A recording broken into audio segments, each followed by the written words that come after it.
Hi, friends. Good evening. Welcome back to the 360 Digit MG channel.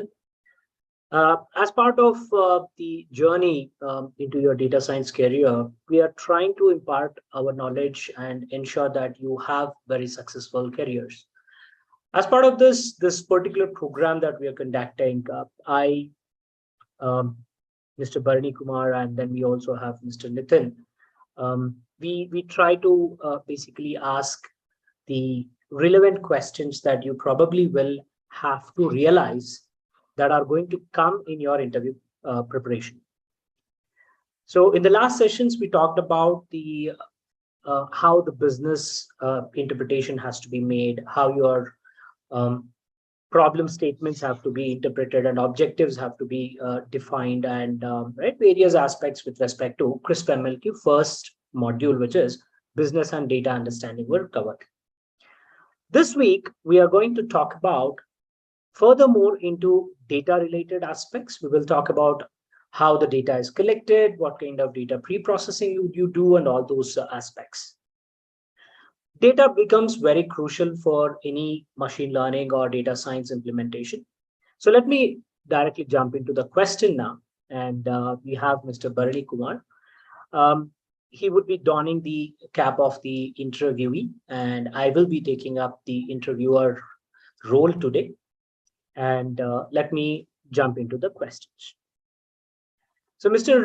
Bharani Kumar, good evening. And as we are continuing our interview process, you mentioned that you have worked on the finance sector project.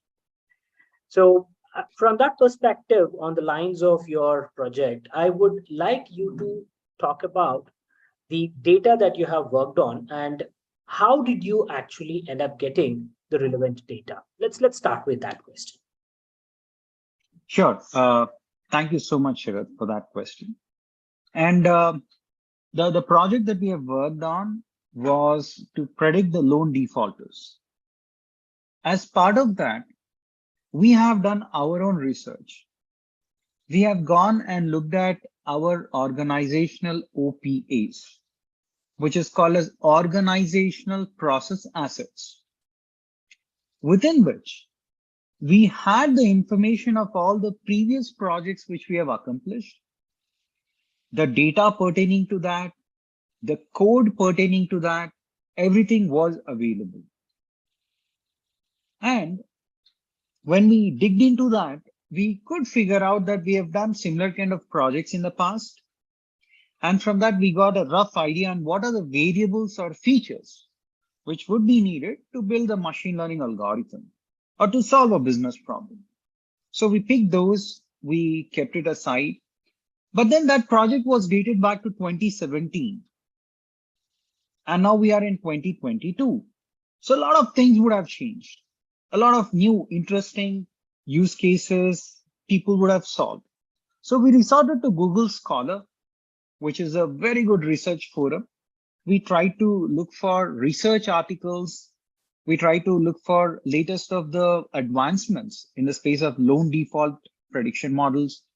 And then we figured out something interesting, that people were also trying to scrape the data from social media, alongside the regular variables such as age, gender, income, educational qualification, loan category, loan amount.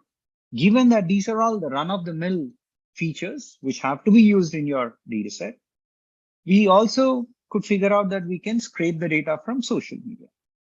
So we have actually taken the permission from the client, and with client's consent, we created a Facebook mobile app, which is something which you can develop within no time using developer tools on Facebook.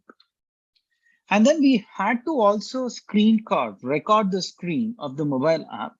And we had to mention to Facebook on what are the various fields which we want to extract. Like we wanted to extract the comments. We wanted to extract the number of friends that the new customers who are applying for loan have. And then it was luckily approved. It is not, very simple to get your developer app approved by Facebook. They are very, very about, allowing external tools to scrape the data. Since it got approved, we started taking, and we have taken that data, and the other data we have asked to the customer, and customer told, hey, we have the data, you can take that. Now we have taken the data which customer has given, which is a secondary data. We've also taken the data from Facebook, which is primary data. We combine these two, and then we have made a very comprehensive data set. And using this, we actually proceeded further with our model building phase. Yeah, thank you, Sharon. Thank you, Bernie, for that comprehensive, detailed answer. So, friends, the important aspect that you need to look at from this particular question is that you need to try and understand the business aspects, and then we also have to try and identify the relevant features and try to target capturing those relevant features only. All right. Now, Bernie, follow-up question on that. Can you talk about the data sources in a quick terms, and then post that I would also want to further ask on how did you validate it or evaluated the quality of the data that you are working on? Sure, absolutely. Majority of the financial organizations use Oracle database or Microsoft SQL database, etc. And then what we have done is client had the data on Oracle database, but client would not directly give access to their database, given that data is very precious and they had to maintain the security aspects of data. So we have created a SQL database, Microsoft SQL database on our environment, on our infrastructure on cloud. We have used AWS. And client has pushed their data, whatever we have asked for, into our database.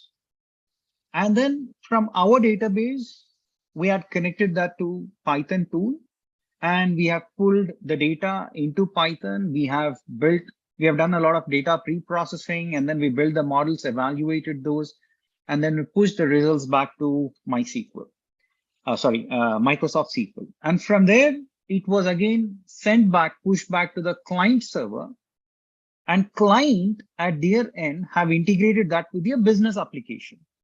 And on their business application, the loan department was able to see the results of each and every customer. Customer A, 90% probability that they will default. Customer B, 5% probability that they will default. In that way, the loan department would see all these results on the business application at the client end. And the data that we have extracted from Facebook, we have pushed that onto our Microsoft SQL server only. Yeah, so this is how we have handled. And there was another question on data validation or data quality, right? Yeah. Yes. So here, there were multiple things that we have done, Sharat.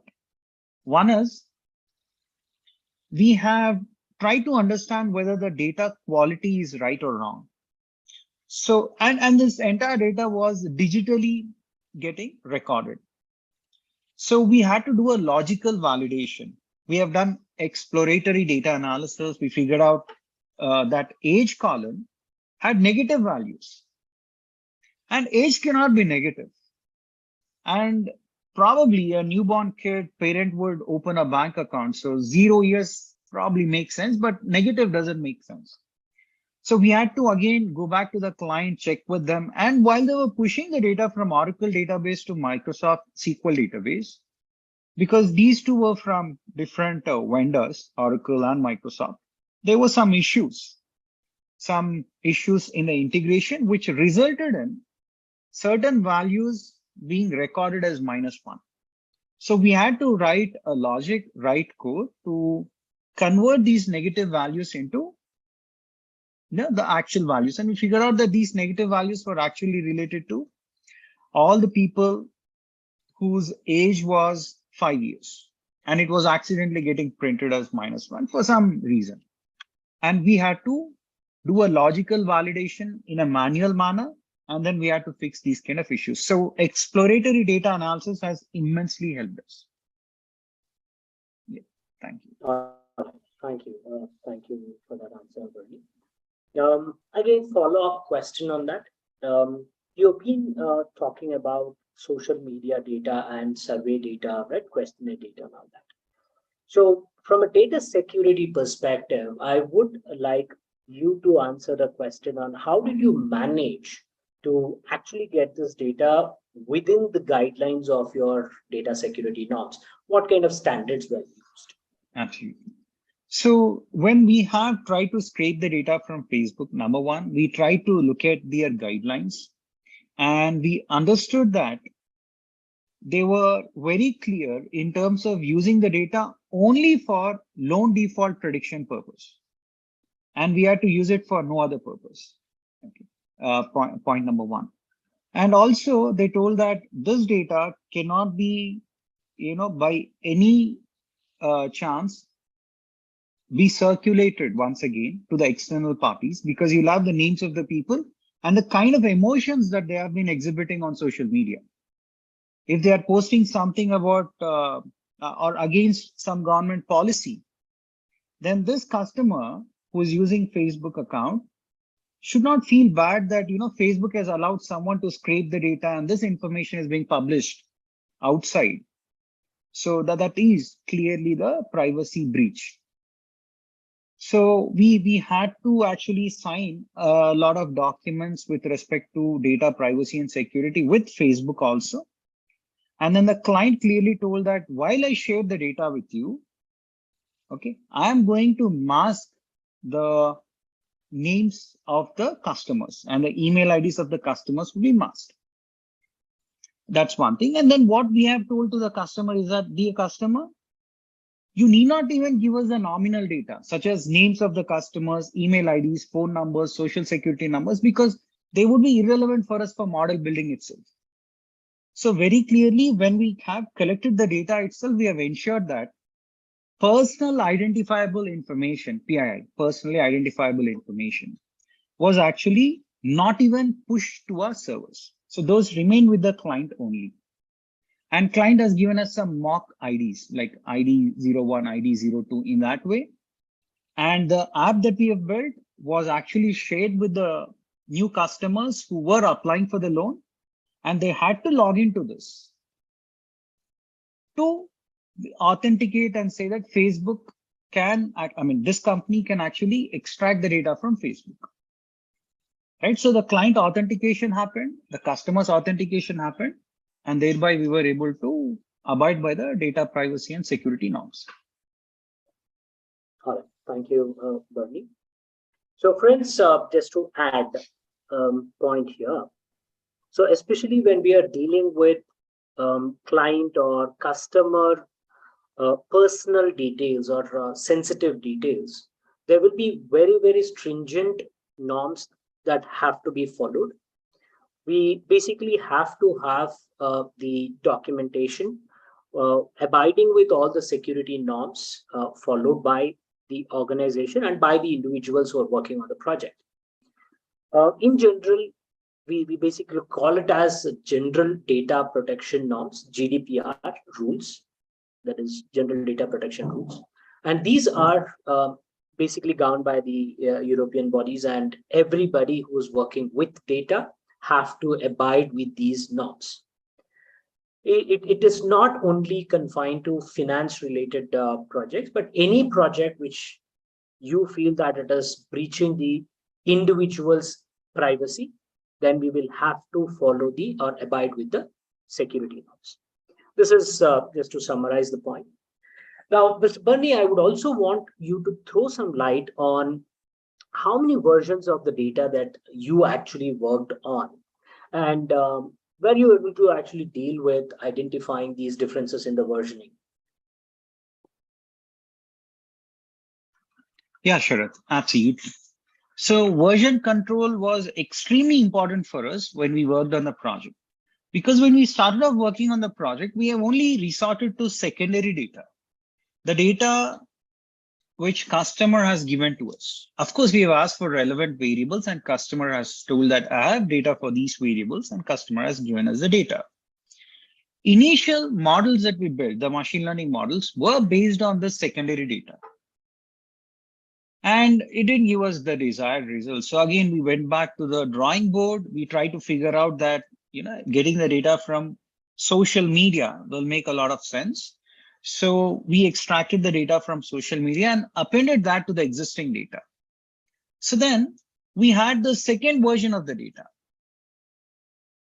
And, we kept the customer continuously informed that, dear customer, this is the new data that we have got. Now we are trying to build a new model, so that if client feels that any of these variables that we are capturing is against the law of the land, then they would let us know, right? For example, gender should not be captured or should not be used in your model building because you'll be gender biased. You should not be capturing the location details as well in your model that you're building, because then you'll be biased towards a certain community living in a certain location. So we had to be wary of the law of land. So we have kept the client apprised of that. So that social media data, when we tag to the data which client has given, it became version 2. Then as part of version 3 of data was there, because when we have collected initially, we collected data for only last 2 years. Then we thought, okay, that data wasn't sufficient, maybe because we weren't hitting the desired accuracy there. So we went back to the customer and told customer and requested customer for 1 more year data. So 1 more year data was given to us by the customer, and that became version 3 of the data. And we had to maintain the versioning because we wanted to compare on adding the data, did it result in better accuracy or not? So we were continuously maintaining the version history of the documents. Thank you, Mr. Bharani. I also want you to talk about the errors that you probably would have encountered with respect to the data bias or data fairness for your model building. Yeah, absolutely. When we have done a research, we figured out that variables such as gender, variables such as race, the race that they belong to, whether they were national of that country or whether they were expatriates, foreigners, and do they belong to a specific community? Do they belong to a specific race? These kind of things, we have selectively ignored them, removed them. Upfront, we told to the customer that, these are the variables which we feel, according to us, would bring in a lot of bias when the models are built. So do you still feel that according to the law of the land, you can use these variables in your model building, or do you feel that we are on the right track? Customer told that, good, that you didn't include these variables because these would have led us to some legal implications. And this was a US client. So given that it was US client, these things are very, carefully dealt with. And again, there was another project that we have done in the Indian context, but location was very important to figure out whether a person will default on the loan or not. So depending on the location and the law of the land, we have to adjust and look into what variables we need to capture and what variables we should not. So with respect to bias and ethics, these were the variables which we have upfront notified to the customer that these have to be ignored from the model building. Thank you so much, Bernie, for that answer. So friends, again, summarizing the things, any project, if I have to put it in a very simple terms, is going to be directly impacted by the quality of the data that you are going to work with. And from this perspective, the quality of the data has to be measured. And that is why we also call the methodology as CRISP MLQ. Quality has to be maintained and evaluated at every step of your process that you are implementing to develop an end-to-end solution. Now, we have various challenges that we might encounter. We will have to validate all of those, which Mr. Bernie has already explained in one of the examples that he was quoting. That is your finance domain. And also, you basically have to ensure that these errors are also documented. Okay, any any transaction or any operation that you are doing as part of the project development, the details have to be documented, and this document would have, would be the evidence, and it basically acts as of the communication medium, and I should also say as an evidence between the customer and the team. And this will also ensure that both the parties are on the same line and same page. Now, I also want to add one more question to the kitty, Bunny. Um, so when we talked about the various variables that we are collecting for the project, it has to be, of course, relevant, and your subject matter knowledge is basically going to be the crucial aspect here. Can you also throw some light with your experience on the project on what are internal variables and what are the external variables in your project perspective? How do you handle or how do you define them? And how, let me follow up that question, and how you are going to basically define which of these variables are important. Right? In short, I'm talking about feature selection concepts. Okay, sure, Shira. Thank you. Thank you so much for asking that. So with respect to feature selection, number one, you need to have domain knowledge. And based on your domain knowledge, based on your research, whatever variables or features you feel are important for your next steps, you might want to collect that at word go. No question about collecting irrelevant data in the first place. That is exactly what we have done on our project. Second thing is, when we've actually started analyzing the data itself, while the variables were important, but data for certain features or variables was giving us a different picture. We have actually ended up using something called as information gain from decision tree. And a few of the variables such as marital status and whether that person has a mobile phone or not, landline or not, these kind of questions were there. These kind of variables also were there in the data set. And when we have looked at the information contained in these kind of variables, it was very less. It was showing us probably 1%, 0.8%, etc. And we have gone ahead with the logic that if we have any variable or feature whose information gain is less than 10%, we would simply ignore them, because including them in the model would have two disadvantages. One is it will increase your processing time. Number two, it will not add any value to your model. You're just making your model complicated by adding more and more features. So we had to remove that using information gain from decision tree. Having said this, we have a lot of other feature selection techniques. One is variable information plot from random forest. That is also something that we tried, but that and information gain from decision tree more or less have given us the same results. And then we have also looked at hypothesis testing to figure out which are the inputs which are relevant, and that also has luckily resulted in the similar kind of inference being drawn that these variables were unimportant, like marital status, possessing a phone or not, things of this kind. And these variables we have straight away striked off by clearly mentioning to the client that customer, while these variables are important from the domain perspective, these are not adding additional value when we included that in model building. Hence, we are ignoring that. The point here is we kept the customer continuously informed about every step that we were taking on the data, because it is extremely pivotal. Tomorrow, it should not go as a surprise for the customer that, hey, I gave you these variables. I told that these are important from domain standpoint, but you have removed that. We don't want to get into those kind of wrong discussions with the client. So we constantly kept the client informed as part of our communication management.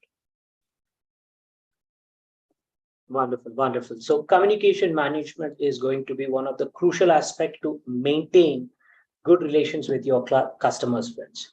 And that is also one of the reasons why I mentioned that everything that we are doing, every discussion point that is happening has to be documented in black and white. And this documentation should be shared with your client And you also need to discuss these points so that both the parties are on the same page. Now, just to summarize what Mr. Barney has said with respect to the the feature selection concepts, ultimately it is boiling down to the same point, friends. The variables that you're going to work with, the columns, the fields that you're going to basically take as a final set, has to replicate and give information of your business world. Now, customers probably they are not aware of a lot of these points. Right? They may not be coming from the statistical background or machine learning background. They're good with their business skills. So they feel that all the fields have to be used, and in a lot of scenarios, you probably will be getting a huge list of variables that customers are maintaining. Now, this is where your skill as a data scientist should come. You need to talk to your subject matter experts if you are lacking that skill. You need to have discussion with the client teams and try and identify what are those data points that you are actually receiving. This is data description basically, which basically maps the fields with the business conditions. And then you choose which features are basically ideal for the project from statistical subject matter, that is business or logical standpoint. And post that, you also use statistical concepts in order to ensure that from a quality of the data perspective, it contains the required information for you to generalize the business problem. So this is basically what the answer was basically signifying the point that Bunny was trying to communicate. So I think we basically have lack of time now. We almost are concluding. So yeah, I'll wrap it up for the point for the day today. And Mr. Bunny, if you want to add some points, please. Yeah, absolutely, Sharath. So, friends, I've seen that a lot of people are attending these sessions. I see that you're valuing this, right? And we are also posting on our LinkedIn the details of all the previous sessions. Please go through those. It will certainly give you immense confidence. Okay. We are also trying to come up with Python programming related interview sessions, which is going to start affirmatively from Wednesday onwards. So stay tuned. For further details, you will have to subscribe to our YouTube channel. That's the only way out. Okay. And we are also conducting model deployment sessions. This week, it will be model deployment using Heroku, which will be conducted by Sharath. And the mind map also, the mind map of the interview questions which have happened. By tomorrow, it will be posted on our LinkedIn. So you can just click on that and you'll be able to open the mind map and have access to that. All right, friends. I believe, we have done a decent job until now. Thank you so much for your appreciations, and we will stay tuned. And tomorrow also we'll connect at same time. Thank you all. Thank you, everyone. Thank you, Mr. Barney. Thank you. Good evening.